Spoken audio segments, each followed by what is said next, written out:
हमारे साथ जुड़े हुए हैं। आनंद जी, बहुत स्वागत है आपका। और इस बार के अगर पुरस्कारों को देखते हैं तो क्या कहना चाहेंगे? सबसे पहले आपकी प्रतिक्रिया।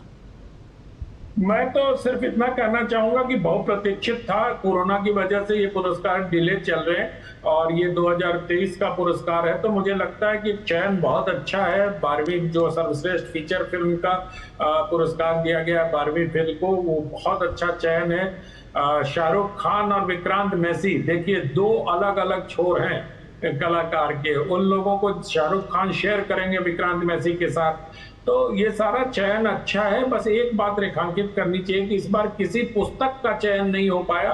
हो सकता है कि पुरस्कार के जो जूरी के सदस्य रहे होंगे उनके पास उपयुक्त तो उनको लगा नहीं होगा, लेकिन जो आप देखें इस प्रकार से जो रानी मुखर्जी को दिया गया मिसेस चटर्जी वर्सेस नॉर्वे में बेस्ट एक्ट्रेस फीमेल का, बेस्ट एक्टर फीमेल का अवार्ड, वो बहुत अच्छा चयन है। और मैं आशुतोष गोवारिकर और उनकी पूरी टीम को बधाई देना चाहता हूं कि उन्होंने चयन बहुत अच्छा किया है। चाहे किसी भी श्रेणी में आप जाएं, चाहे बाल कलाकारों की श्रेणी में देखें तो ये अद्भुत काम किया उन्होंने कि एक बार 3, मतलब मुझे लगता है कि बहुत कम मौके नेशनल फिल्म अवार्ड के इतिहास में ऐसा हुआ होगा, 71 वर्षों के इतिहास में, कि 3 बच्चों को एक साथ पुरस्कार दिया गया होगा, 2 मराठी के और 1 तेलुगु के। तो मुझे लगता है कि ये सचमुच राष्ट्रीय फिल्म पुरस्कार है।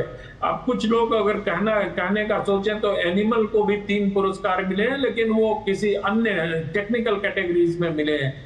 तो इस लिहाज से मुझे लगता है कि जूरी ने बहुत ही ऑब्जेक्टिवली निर्णय किया है इसका, और सबको, और जो भाषाओं के पुरस्कार हैं उसमें भी कई सारी फिल्में, चाहे तमिल हो, तेलुगु हो, बांग्ला हो, मराठी हो, गुजराती हो, असमीज हो फॉर दैट मैटर, जो असमिया फिल्म की घोषणा की गई है वो भी बहुत सुंदर फिल्म है। और इस बार तो बेस्ट राइटिंग का अवार्ड भी नॉर्थ ईस्ट को गया और असम के राइटर उत्पल दत्त को यह अवार्ड गया है। उत्पल दत्त जी को पहले भी स्पेशल मेंशन मिल चुका है राष्ट्रीय फिल्म पुरस्कार का, लेकिन वो निरंतर लिखते रहे हैं फिल्मों पर, उनकी बहुत अंग्रेजी और असमिया दोनों भाषाओं में लिखते हैं। तो इस बार उनको जो पुरस्कार मिला है तो मुझे लगता है कि वो बहुत अच्छा चयन उत्पल दत्त का है और उत्पल दत्त जी को इसके लिए बधाई देनी चाहिए। सुदूर असम में बैठ के लिख रहे हो और पूरे फिल्म इंडस्ट्री पे उनकी नजर हो, और फिल्म समीक्षा, ये कहते जरूर इसको बेस्ट क्रिटिक का पुरस्कार है, लेकिन ये पुरस्कार जो होता है ये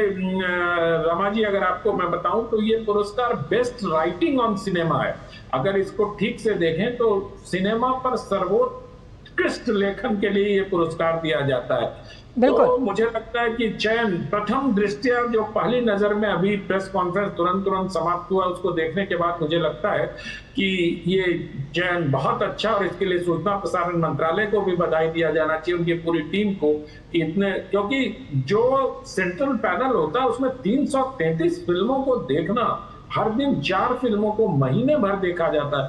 मतलब आप समझिए कि कल्पना करिए कि वो जूरी मेंबर्स को एक होटल में टिका के इस तरह रखा जाता है, सुबह 9 बजे ले जाके उनको सीरी फोर्ट ऑडिटोरियम में बिठा दिया जाता है और शाम 6 बजे तक वो फिल्म देखते रहते हैं और बाहरी दुनिया से कटे रहते हैं। उनको किसी से मिलने जुलने की इजाजत भी नहीं होती, और ये माना जाता है कि वो किसी से कोई बात साझा नहीं करे। बिल्कुल अनंत जी, इसी पर चर्चा हम जारी रखेंगे, लेकिन वक्त हो चला है एक ब्रेक का। जुड़े रहिए डीडी न्यूज के साथ जी।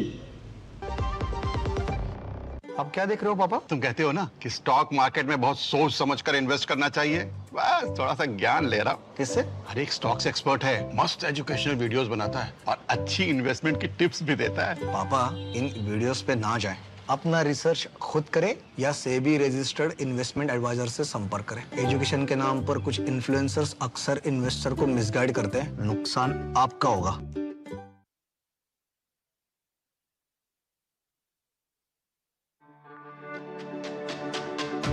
मेरी पसंद, मेरी पसंद, मेरी पसंद, मेरी पसंद, हमारी पसंद, हम सब की पसंद। मजबूत देश का मजबूत सरिया हो गया स्टील। ब्रेक के बाद फिर से आपका स्वागत है। 71वें राष्ट्रीय फिल्म पुरस्कारों की घोषणा हो चुकी है और इसी पर चर्चा के लिए हमारे साथ अनंत विजय जी इस वक्त जुड़े हुए हैं। अनंत जी, आपसे बात हो रही थी, आप बता रहे थे बड़ी ही जिम्मेदारी का काम है और बेस्ट क्रिटिक का अवार्ड आपको भी मिल चुका है और जब आपको मिला था 17 साल बाद हिंदी को ये पुरस्कार मिला था। कितनी बड़ी ये जिम्मेदारी होती है, किस तरह से ये चयन किया जाता है और क्या कुछ इससे एक संदेश भी जाता है? देखिए, चयन प्रक्रिया बहुत लंबी होती है और बहुत रिगरस चयन प्रक्रिया होती है इसमें। जैसे जब मुझे राइटिंग का, मैं 2 बार राइटिंग जूरी का चेयरमैन भी रहा हूँ, उसके पहले 2017 में मुझे पुरस्कार भी मिल चुका है। तो लेकिन जब ये इसकी बहुत प्राइमरी लेवल पर, सेकेंडरी लेवल पर, फिर डेलिब्रेशन के लेवल पर, अब आप कल्पना करिए सबसे टफ जॉब जो होता है वो सेंट्रल पैनल कहते हैं उसको। सेंट्रल पैनल जिसमें ये तमाम हिंदी, तेलुगु, तमिल, मराठी, गुजराती, और इस बार का भी अगर आप कंपोजिशन देखें, जो जूरी का नाम तो किसी को पता नहीं था।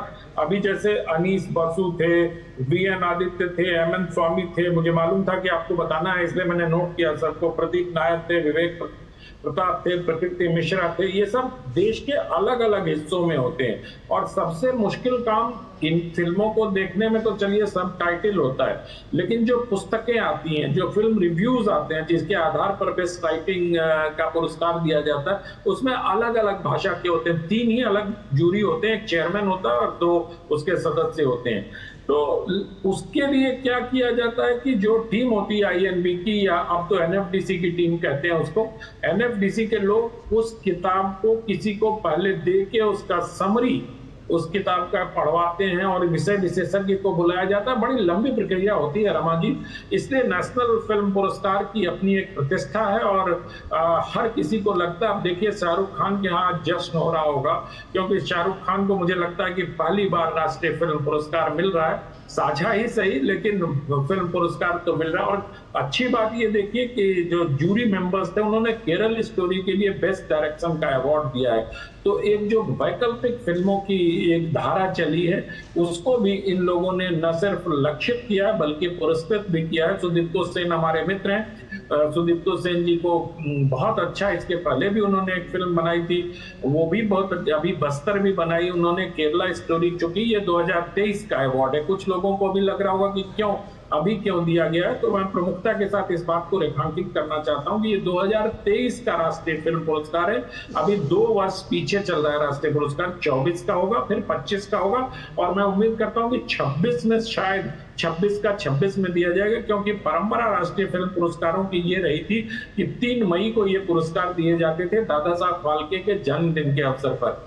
लेकिन इस पुरस्कार में एक अभी तो सबसे बड़ा पुरस्कार जो फिल्मों का दिया जाता है, दादा साहब फाल्के पुरस्कार, वो राष्ट्रीय फिल्म पुरस्कार के साथ ही दिया जाता है। उसकी जूरी अलग से होती है, कई बार आज के दिन घोषणा होती है, कई बार उसकी घोषणा अलग से की जाती है। तो अभी और लेकिन पुरस्कार जिस दिन होता है उस दिन एक बार ही दिया जाता है। बच्चन साहब ने किसी कारणवश वो पुरस्कार नहीं लेने आ पाए थे तो उनका राष्ट्रपति भवन में अलग से सम्मान समारोह आयोजित किया गया था अमिताभ बच्चन जी का। लेकिन पिछले बार रमा जी आपको याद होगा कि मिथुन चक्रवर्ती को दादा साहब फाल्के पुरस्कार दिया गया। बिल्कुल अनंत जी, बातचीत हमारी जारी रहेगी लेकिन वक्त हो गया है एक और ब्रेक का। आप बने रहिए DD न्यूज के साथ।